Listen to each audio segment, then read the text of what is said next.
But I think the biggest brush with process was when I built an e-commerce store in Indonesia, because that's what you do when you're 25. Random. The idea of staying in a stable job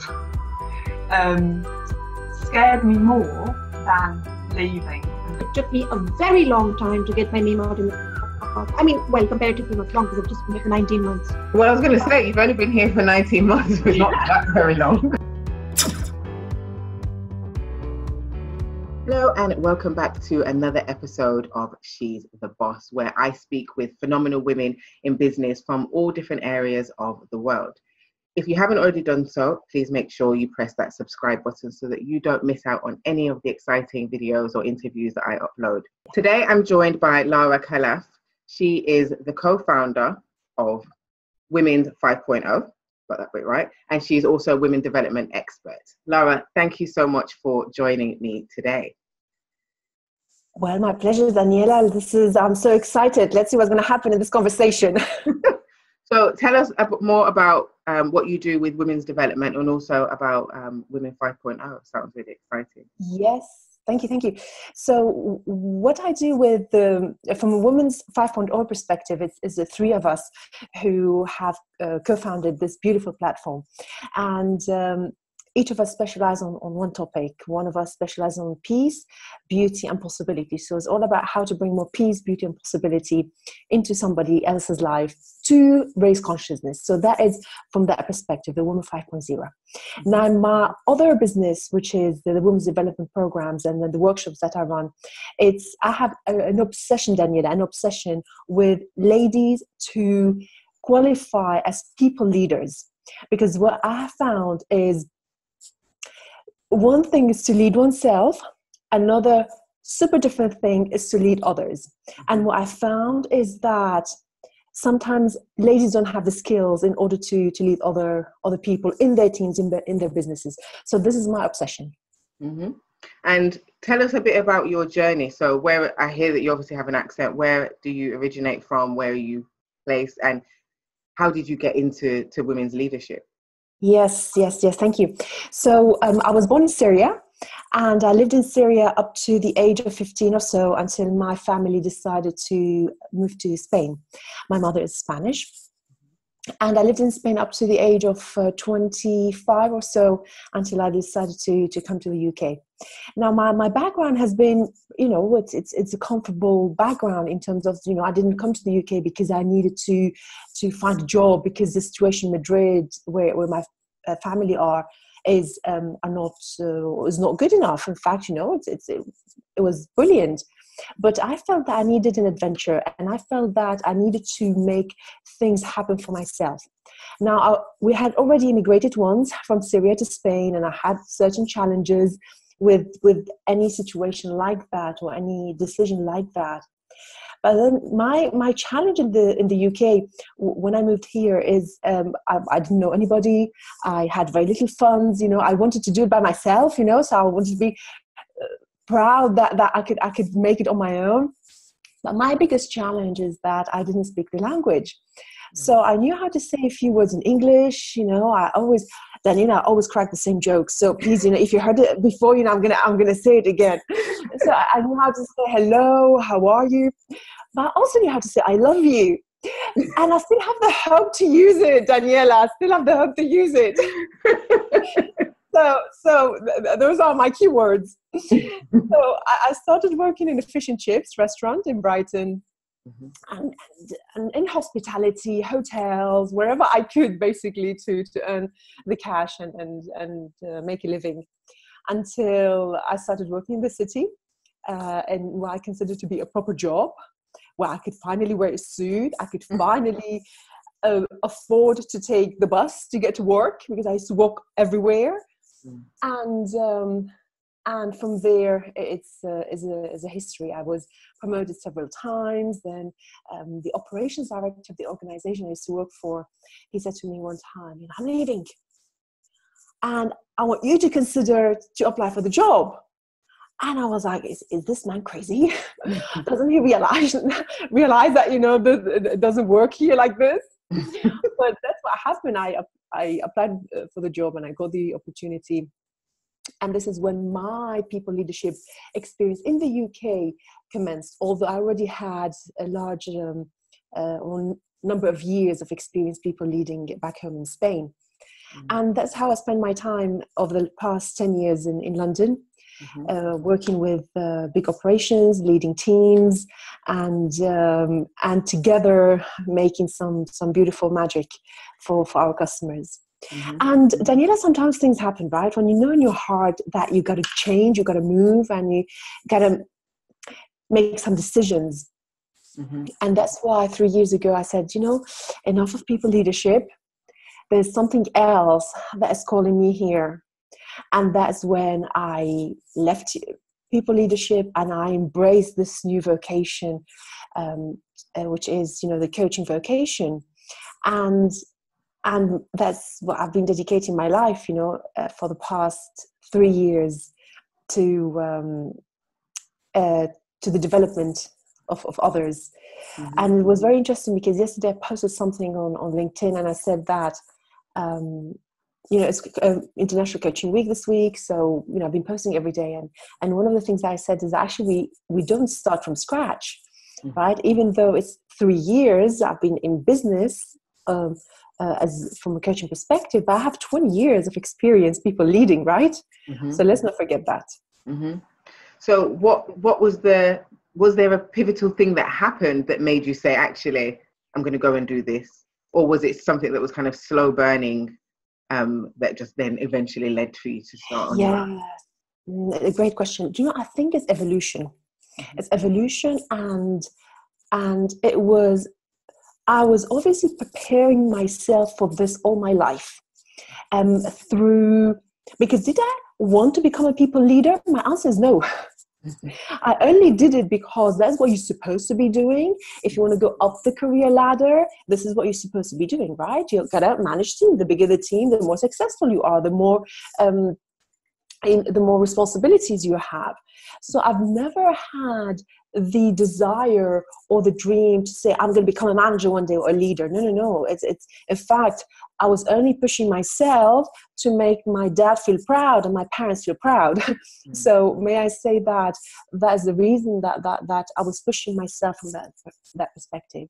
But the moment that I started to reconnect with my own self, and I realized that, wait a minute, of course, I want my people to feel proud of me, but ultimately it's not about doing things for them. I also need to do it for myself, right? First. And that's what happened. A lot of spiritual work that took place, a lot of inner transformation. I was already working on myself for 10 years anyways from that perspective. So it was just the right thing to happen at the right time. So you obviously mentioned that you were trying to make your parents proud. What was their response when you said, okay, I'm finished with this, I'm going down this lane now? And were they supportive? And what about kind of your wider family and your friendship circle? Yeah, of course. And this is the thing. This is my opinion, Daniela, that my experience is that my family always been proud of me. But it's the stories I was creating in my mind. Now, coming from an Arab background, for a woman to leave home, to do her own thing, to go to a foreign country. Now, I remember that my family said, okay, do you want to go to the UK? Fine. First, finish your university studies. Once I finished my university studies, this is what I did. May I also say that for the first couple of years or so, when I was working in restaurants and when I was working in hospitality and hotels, I never told my parents what I was doing because I was ashamed, right? I was ashamed.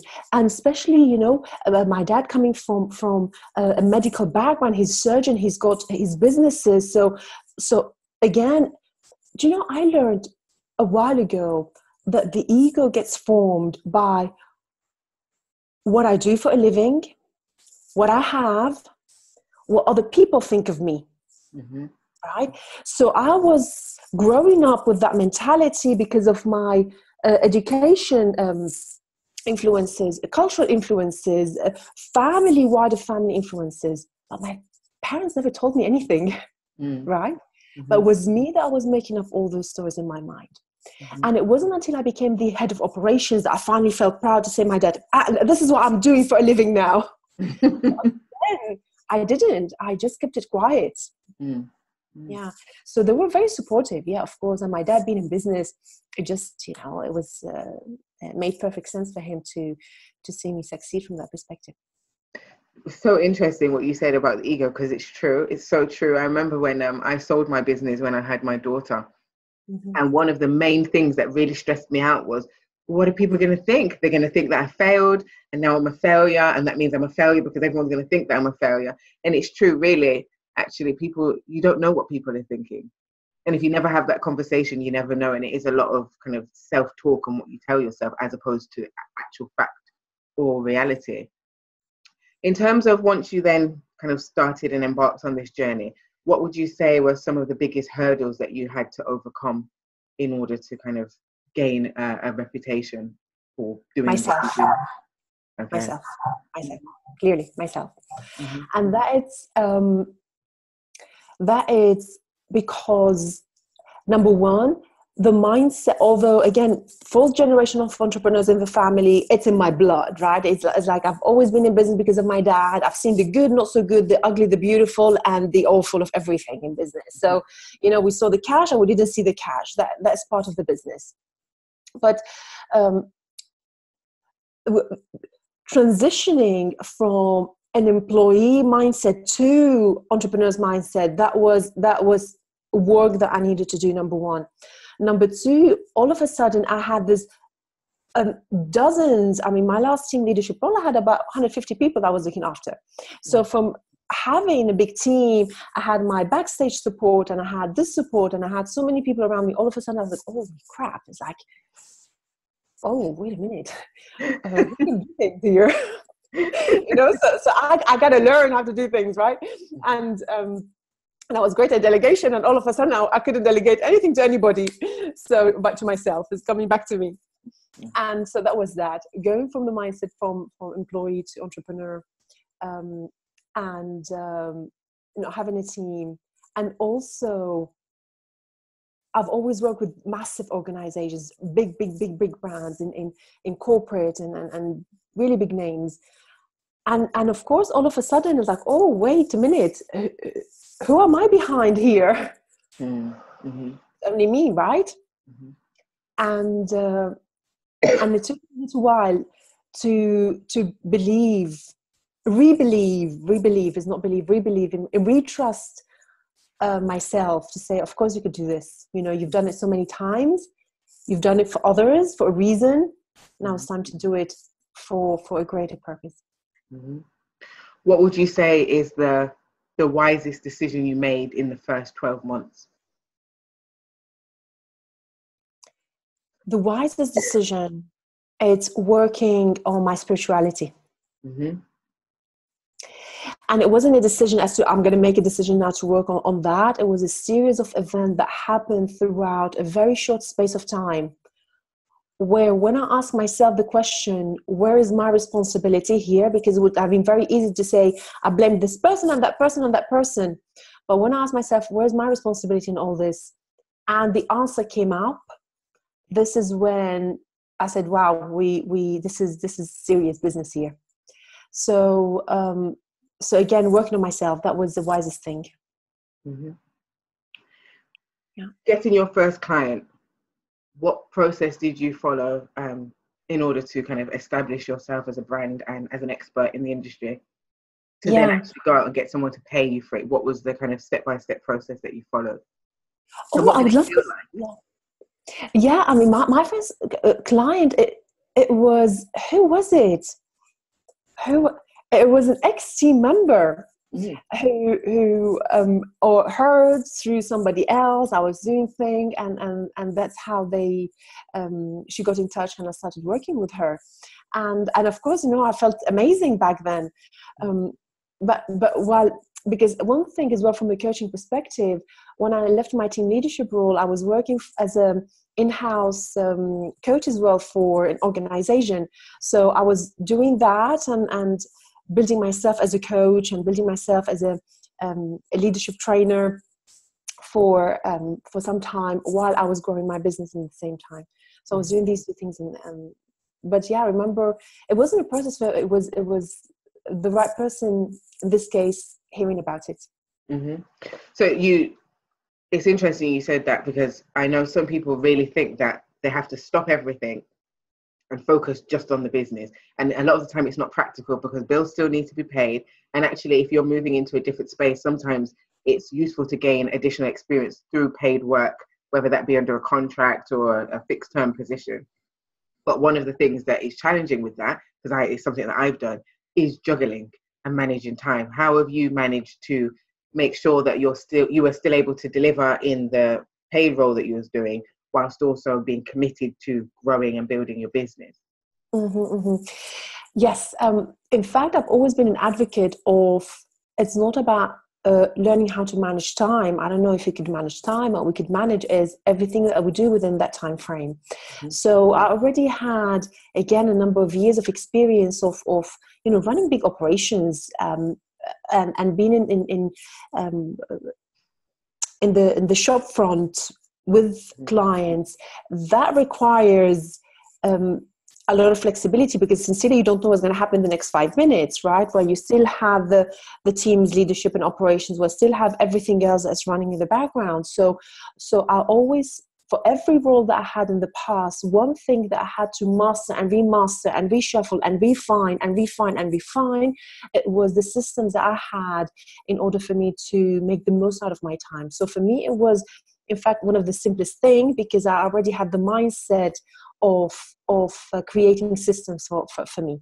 Now, I have to say that on top of that, it was a family situation. Now I'm single or I don't have a family. So yes, you could say that was easier for me from that perspective. I had more time, but also was traveling back home to Spain, where my family is, about once a month as well, to be with my family, so to support them there. So that was, and still is, I wouldn't say it's a challenge, it's part of the lifestyle. And also, Daniela, because I wasn't doing things different, I was doing exactly the same thing, right? So that was a lifestyle, I was coaching and teaching in the paid role, and I was coaching and teaching outside, so in my own business. So it was the same thing. So it felt very good. And tell me if this is getting too personal with the question that I'm about to ask. A lot of the time when I interview mothers and wives, I ask about the impact of running a business on being a mother or being a wife. Now, you mentioned that you were single.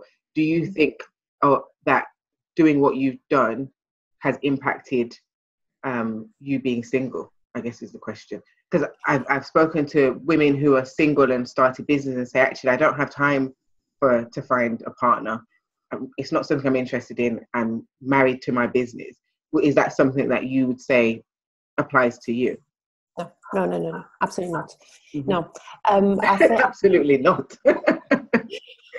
I still want to use the word "I love you." See what I mean, Daniela? So, yeah, you did say. So, for me, it wasn't like that. It was like I made a decision a while ago not to have kids.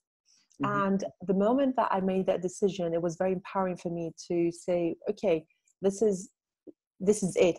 And by the way, I'm a freaking great auntie, and I would do anything for the two babies. But for myself, I chose not to have kids, which meant that I didn't have that. I didn't feel that I needed to go out there to pursue that become a mother. Having said that, my maternal instinct, I'm a very maternal person, it was fulfilled through my teams back in the days, and now with my students. So that's something that's very fulfilled. Answering your question, I am open to love, and I would love to find the right person for each other. And I've learned a while ago that before we used to go and it was trendy, the word soulmate, right? Soulmate. So let's find our soulmate. And then I learned this beautiful concept called a whole mate. Like whole food, a whole mate. And the purpose, what it means, it's that, you know, a man and a woman have got such a strong sense of purpose that they're operating or they're connecting from that perspective. And when I learned this concept, I said to myself, oh, I freaking get it now. I need somebody, I need a wholemate. It's not a soulmate. And until that comes, then my business, it's, is my partner. Yeah, and the next question, which is probably going to seem a little bit contradictory, actually. Do you find that being a woman in business, that sometimes people will make the assumption of what I just said before? So if you were a man, would people even care about whether you wanted to have kids or if you were single?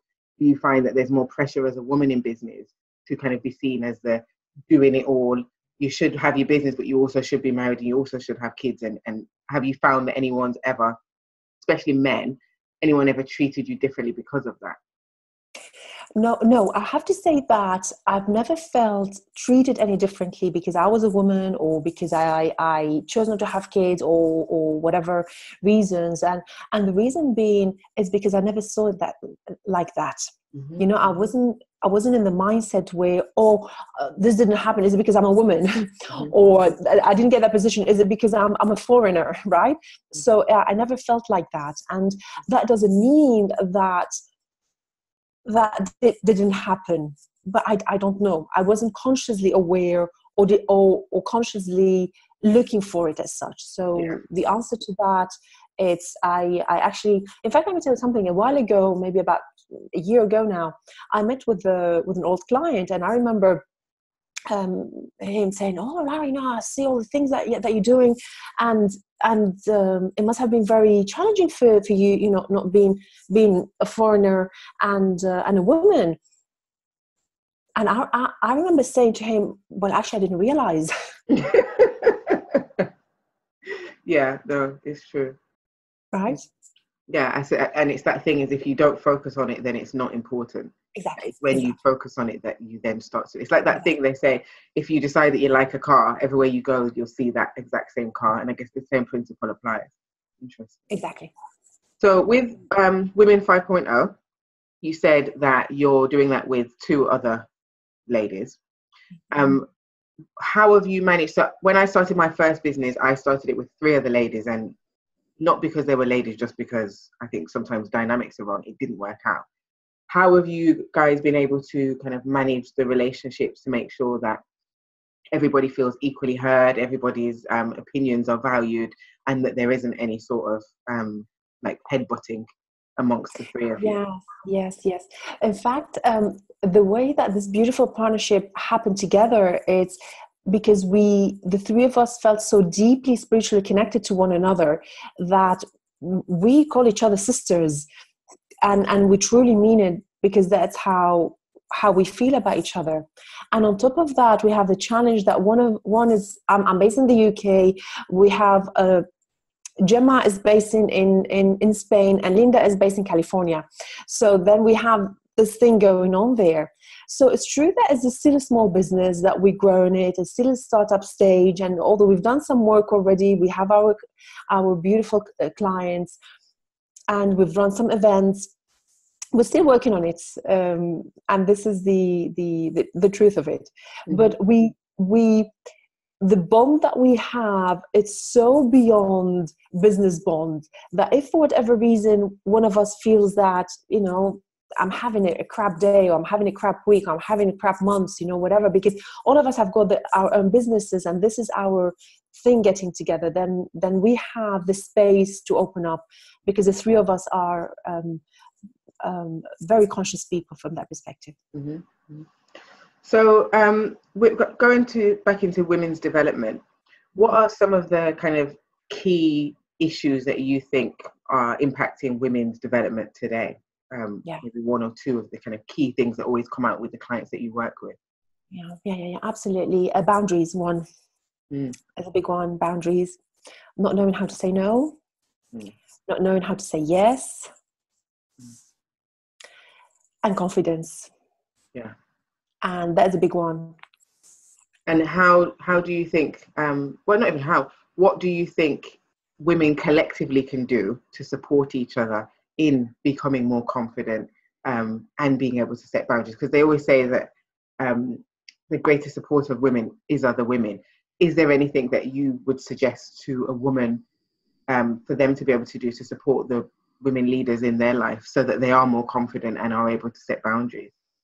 Yes, and these are two of the things, because there is other things like, for example, self-love, which I found a lot of the ladies as well. They might have a little bit of an issue with that word. But you know what I think, Daniela, is that sometimes even the word confidence, I don't know if it really exists as such. And I don't know if it's, people are confusing the word confidence with something else. So some people may need courage, or might be focus, or might be decision making, might be setting boundaries, maybe saying no to something, maybe saying yes to something. And we may confuse that with confidence. Mm-hmm. So my heart is telling me right now to answer this question is support any person from your heart, regardless. Mm-hmm. If you see somebody in the airport that is struggling with their suitcase, then give them a hand. And ask how they are. Mm-hmm. Like the other day, I was on the bus, and there were some papers on the floor of the bus, and this lady was about to get off, and she said to the driver, "Do you want me to take the papers from the floor?" And the driver actually even came out of the cabinet and was looking confused. Was like, no, I'll do it.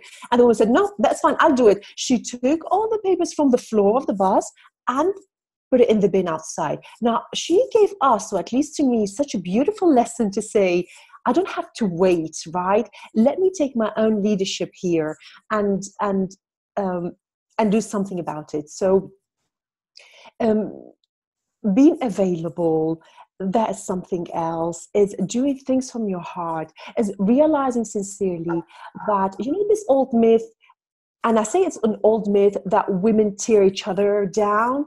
I haven't seen that. I have seen a human being be nasty to another human being. I haven't seen a woman for being a woman being nasty with another woman. Because in fact, I've seen so many gorgeous situations where sincerely, when I open up my heart, the other person is there available for me. And I've seen it over and over again. Mm-hmm. No, that's a beautiful way of putting it. I really like that. What would you say is the greatest piece of advice that you've ever received? Right. Take a moment to think, because I know that's probably a big question. A big question, but it's actually in my mind. The words, I don't connect with the words, but I connect with the sentiment behind the words. Mm-hmm. Now, I remember one time being told, Lara, be more selfish. Mm-hmm. And I remember thinking, selfish? That is an odd word. How is that person telling me that? But then I learned afterwards that maybe that person used the word selfish, but also I interpret it as take care of yourself. Mm-hmm. Again, going back to the boundaries, and love yourself, and reconnect, because I could only love others, I could only give to others once this is being fueled and is running well. So that kind of leads into my next question then. For you mentioned earlier self-love, and you also mentioned kind of this commitment to spirituality. What do you do to keep you grounded and to develop yourself and to demonstrate and show self-love for yourself? What are some of the kind of rituals or practices that you partake in? Mm-hmm. Yes, absolutely. In fact, as I'm sitting here, I have my rose quartz crystal right next to me, so I'm always surrounded, and I've created a beautiful space in my flat where it's got high energy. So for me, it's, and by the way, I don't believe that crystals mean spirituality. Some people like crystals only because they're beautiful. Mm-hmm. But for me, it's connecting to consciousness, to something bigger. Mm-hmm. Call it God, call it source, universe, whatever. I'm reconnecting with the word God, and I call it, for now, I call it source. So it's time on myself, on my own, silence. I do adore silence and adore meditative states. Not necessarily doing this all day, but it's taking the time to reflect. Mm-hmm. And of course, a lot of amazingly books and amazing podcasts and amazing literature and information out there. And it's not because there is a lack of literature and information nowadays, right? It's so accessible. So, but also having said that, is reading the right things as well. Well, which goes into my next question perfectly. What book would you recommend? Number one, what book are you currently reading, if there is one? And if it's not the same book, secondly, what book would you recommend for other women in business to read? Yeah, absolutely. So I'm about to start, because I read like 3 or 4 books at the same time. So I'm about to start now a book called The Power of Now. Reread it, in fact, because I read it a long time ago by Eckhart Tolle. And this is all about creating presence and creating and being grounded into the now. And as a people leader, if there was one thing as well that I would like to recommend my people leaders out there, it's one thing is to give the business time, one thing is to give your team members time, but another thing is to give them your presence. There are 2 different things. That's beautiful. And then finally, 3 pieces of advice you'd give to a woman in business or a woman about to embark in business. Yes. So I would say, if this is what your heart is telling you, go for it. And fear, the fear that sometimes is stopping us, most of the time is fake fear, is not real fear. So be mindful of that. Do your work, do the homework, learn what you have to learn, delegate what you have to delegate. You don't have to do everything on your own. And absolutely go for it. Go for it with all your heart, or with all your presence, with all your energy. And we have this thing that business has to be hard and has to be hardcore, has to be everything. But as my business partner Linda says, what if it was much easier than that? So, and work on your mindset. That's key. It's wonderful. If people want to find out more about you, about either one of your businesses, where can they go to find out more information? Yes, indeed. So I'm on social media, LinkedIn and Instagram, and that's also on larakhalaf.com. That's fabulous. Thank you so much. I really enjoyed speaking to you today, and I hope that you guys watching at home have enjoyed that as much as I do. As usual, if you have, please make sure that you write a comment underneath if anything that Lara has said that has resonated with you. Please share in your networks if you think there's anybody that would value this conversation, and please make sure you click that like button. And finally, if you haven't already done so, please make sure that you click subscribe. And as usual, think big, take action, and keep pushing. Lara, thank you so much for partaking, and thank you everyone for watching.